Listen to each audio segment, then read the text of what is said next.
আন্তরিক শুভেচ্ছা জানাই টেকনিউজ 365 ইউটিউব চ্যানেলে। আর সাথে আছে আমি জয়প্রকাশ। আপনারা নিশ্চয়ই সবাই ভালো আছেন। আমাদের নেটওয়ার্ক ইনফ্রাস্ট্রাকচারটি যদি অনেক বড় হয়, এটিকে অর্গানাইজ ওয়েতে কন্ট্রোল করার প্রয়োজন পড়ে। সেই ক্ষেত্রে উইন্ডোজ সার্ভার 2016 টিউটোরিয়ালসের উপর ভিত্তি করে একটি লার্জ নেটওয়ার্ক ইনফ্রাস্ট্রাকচারকে সেন্ট্রালি কীভাবে কন্ট্রোল করতে হয় তার বিভিন্ন ধরনের গুরুত্বপূর্ণ ভিডিও উপস্থাপন করার চেষ্টা করব এই টিউটোরিয়ালসের উপর ভিত্তি করে। আপনাদেরকে অনুরোধ করব আপনারা এই টিউটোরিয়ালসের ভিডিওগুলো পর্যায়ক্রমে দেখার চেষ্টা করবেন। আর তারই ধারাবাহিকতায় আজকে যে বিষয়টির উপর আমি ভিডিওটি উপস্থাপন করছি সেই বিষয়টি হচ্ছে precondition of the domain controller in Windows server 2016। অর্থাৎ আমাদের লার্জ নেটওয়ার্ক ইনফ্রাস্ট্রাকচারকে সেন্ট্রালি কন্ট্রোল করতে গেলে একটি ডোমেইন কন্ট্রোলার প্রয়োজন পড়ে। আর এই ডোমেইন কন্ট্রোলারটিকে রিপ্রেজেন্ট করতে গেলে তার প্রিরিকুইজিট কিছু সেটিং পরিবর্তন করার প্রয়োজন পড়ে। আর সেই প্রিরিকুইজিট সেটিংগুলো কিভাবে পরিবর্তন করতে হয় তার প্রসেসগুলো দেখার চেষ্টা করব আজকের ভিডিওটির মাধ্যমে।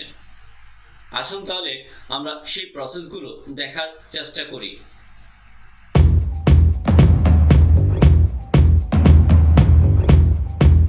উইন্ডোজ সার্ভার 2016 এর মাধ্যমে ডোমেইন কন্ট্রোলার তৈরি করার পূর্বে তার প্রিরিকুইজিট সেটিংগুলো কিভাবে পরিবর্তন করতে হয় তা প্রসেসগুলো দেখার জন্য প্রথমে আমি Windows server 2016 A log in করছি। আমি কন্ট্রোল অল্টা ডেল দিলাম, এরপর পাসওয়ার্ড দিয়ে ঢুকছি।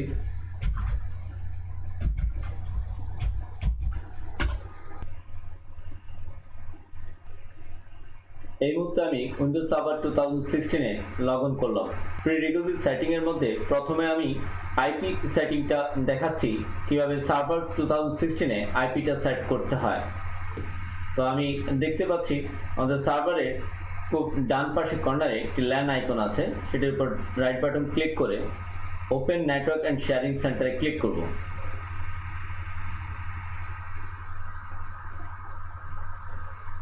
এতে করে একটি উইন্ডো চলে আসবে। উইন্ডোতে আসার পর এরপর আমি চেঞ্জ অ্যাডাপ্টার সেটিং এ ক্লিক করলাম।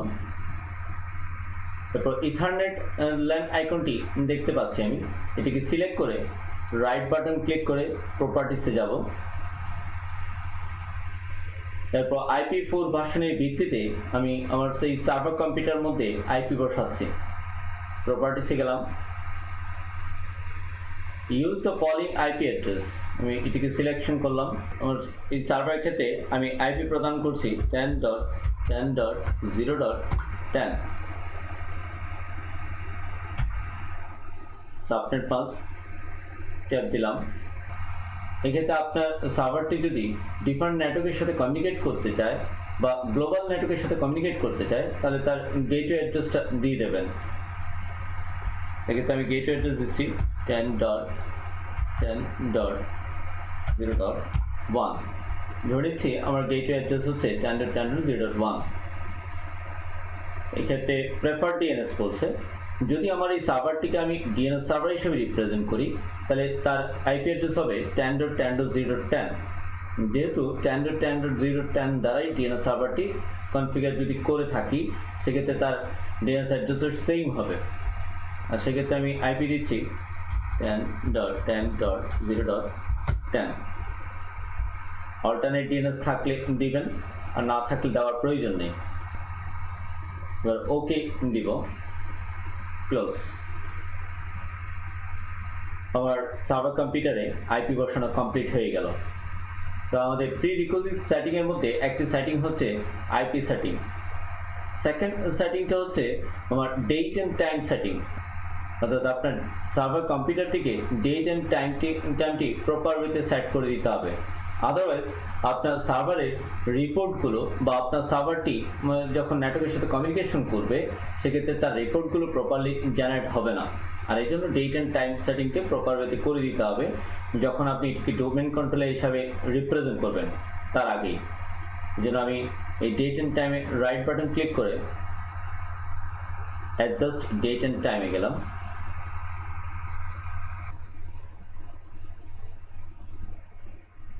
এরপর আমি স্ক্রল করে নিচের দিকে এসে additional date and time regional setting এটিকে ক্লিক করলাম।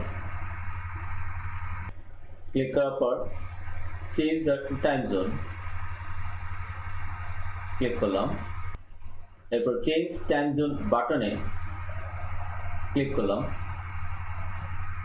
এখানে আমি আমার কান্ট্রি সিলেকশনটা করে দেব, যেহেতু আমি ঢাকা বাংলাদেশ সেক্ষেত্রে আমি +6 সিলেক্ট করে দিচ্ছি বাংলাদেশ জোনের ভিত্তিতে।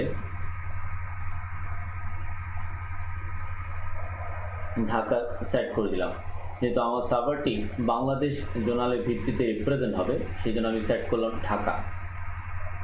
ওকে দিলাম। চেঞ্জ ডেট অ্যান্ড টাইম বাটনে ক্লিক করলাম।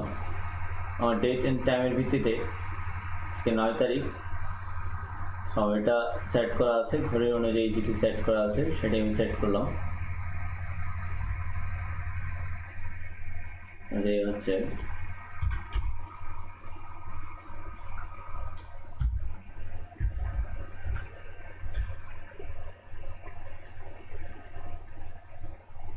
ঘড়ির অনুযায়ী আমি টাইমটি সেট করে দিলাম 5 দিলাম। টাইম সেট করে দিয়ে ওকে দিলাম। এরপর ওকে বাটনে ক্লিক করব। তাহলে আমার ডেট অ্যান্ড টাইম সেটিংটি কমপ্লিট হয়ে গেল। এরপর প্রিরিকুইজিট সেটিং এর মধ্যে তৃতীয় সেটিংটা হচ্ছে ফায়ারওয়াল সেটিং। সেক্ষেত্রে আমি ফায়ারওয়াল সেটিং করার জন্য ল্যাম্প আইকনের উপর রাইট বাটন ক্লিক করব। ওপেন নেটওয়ার্ক অ্যান্ড শেয়ারিং সেন্টারে ক্লিক করলাম। এখান থেকে এই উইন্ডোটি আসার পর উইন্ডোজ ফায়ারওয়াল সেকশনটিকে ক্লিক করলাম। ক্লিক করার পর এখানে আছে turn Windows firewall on or of, এখানে ক্লিক করলাম। এখানে ফায়ারওয়ালটি অন অবস্থায় আছে, তো প্রাথমিকভাবে এরা অন অবস্থায় থাকে, বাট আমি এখানে অফ করে দেব। যেহেতু আমার সার্ভারটিকে আমি আমার নেটওয়ার্কের বিভিন্ন জায়গা থেকে কমিউনিকেশন করে চেক করতে চাই, সেই জন্য প্রাথমিক অবস্থাতে আমি এটিকে অফ করে রাখবো। পরে প্রয়োজন অনুসারে আমার ফায়ারওয়াল কাস্টমাইজেশনের ভিত্তিতে আমি ফায়ারওয়ালটা অন করে দিতে পারবো। আপাতত আমি টার্ন অফ করে রাখলাম, দিয়ে ওকে করে দিলাম। এবার চতুর্থ যে সেটিংটা করতে হবে সেই সেটিংটা হচ্ছে আমাদের কম্পিউটার নেমটি পরিবর্তন করতে হবে। সেই কম্পিউটার নেমটি পরিবর্তন করার জন্য আমি এক্সপ্লোরে গেলাম, গিয়ে দিস পিসির উপর ক্লিক করে রাইট বাটন প্রপার্টিসে গেলাম। এখানে দেখতে পাচ্ছি আমার কম্পিউটার নেমটা দেওয়া আছে উইন একটা অন্যরকম একটা নাম, তার মতো করেই ডিফল্ট নামটা দেওয়া আছে, বাট আমরা এই নামটা রাখবো না। আমরা আমাদের সার্ভারটিকে আমাদের কাজের অনুযায়ী একটি সিম্পল নামে রিপ্রেজেন্ট করব। সেই নামটি দেওয়ার জন্য আমাকে যেতে হবে advance system setting. Computer name ট্যাবে ক্লিক করলাম। ক্লিক করার পর চেঞ্জ বাটনে ক্লিক করব। এখানে আমার কম্পিউটার নেমটি আমি দিয়ে দেবো, যেটা আমি আমার সার্ভার নামটা দিতে চাই। তো আমার সার্ভার নামটা দিয়েছি আমি TN365 DC1। আমার সার্ভার নামটা দিচ্ছি TN365 DC1। তো DC মিনস হচ্ছে ডোমেইন কন্ট্রোলার। দিলাম, দিয়ে ওকে দিব। এবার আমার সিস্টেমটি একবার রিস্টার্ট নিতে চাইবে। You must restart your computer to apply this change. Computer নেমটা পরিবর্তন করতে চাইলে অবশ্যই সিস্টেমটা একবার রিস্টার্ট নেবে, তার জন্য আমি ওকে দিলাম। ক্লোজ, রিস্টার্ট নাও বাটনে ক্লিক করলাম। এখন সিস্টেমটি একবার রিস্টার্ট নিয়ে নিচ্ছে। সার্ভার কম্পিউটারটি রিস্টার্ট হওয়ার পর পুনরায় আবার অন হলো। এরপর পুনরায় আমি আবার সার্ভার কম্পিউটারে লগ ইন করবো পাসওয়ার্ডের মাধ্যমে। আমি পাসওয়ার্ডটি দিচ্ছি।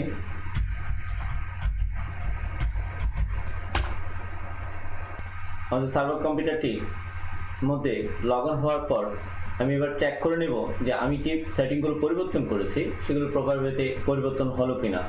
তার জন্য আমরা আমাদের সার্ভার ম্যানেজার ড্যাশবোর্ডের মাধ্যমে সেই ইনফরমেশনগুলো চেক করে নিতে পারি। সেটি কীভাবে চেক করে সেটা আমরা এখন দেখে নেওয়ার চেষ্টা করছি। এই ড্যাশবোর্ডে আসার পর লোকাল সার্ভারে ক্লিক করব। এখানে আমরা দেখতে পাচ্ছি এখন কম্পিউটার নেম TN365-DC1। একটু আগে আমি উইন্ডোজ ফায়ারওয়ালটি অফ করেছি, দেখেন সেটি অফ অবস্থায় আছে। আমাদের আইপি অ্যাড্রেস আমি ইথারনেটে বসিয়েছি 10.10.0.10, আইপিতেও বসানো আছে। টাইম জোনে আমি আপনার ঢাকা সিলেকশন করেছিলাম, সেটিও পরিবর্তন হয়ে গেছে। আশা করি একটি সার্ভার কম্পিউটারকে ডোমেইন কন্ট্রোলার হিসাবে রিপ্রেজেন্ট করার আগে তার প্রিরিকুইজিট সেটিংগুলো কীভাবে পরিবর্তন করতে হয় তার প্রসেসগুলো আপনারা বুঝতে পেরেছেন। আর এই ধারাবাহিকতায় আগামীতে এর পরবর্তী ভিডিওগুলো দেখার আমন্ত্রণ জানিয়ে আজকে এইটুকুই রাখলাম। যাওয়ার আগে আপনাদের উদ্দেশ্যে আরেকটি কথা একটু বলে রাখতে চাই, আপনাদের কাছে এই ভিডিওটি যদি ভালো লেগে থাকে অবশ্যই সাবস্ক্রাইব এবং বেল বাটনটিকে ক্লিক করে রাখবেন, যাতে করে আগামীতে টেকনিউজ 365 ইউটিউব চ্যানেলে সকল গুরুত্বপূর্ণ ভিডিও আপনারা যেন মুহূর্তেই পেয়ে যান। আজকে তাহলে এইটুকুই রাখলাম, সবাই ভালো থাকবেন, ধন্যবাদ।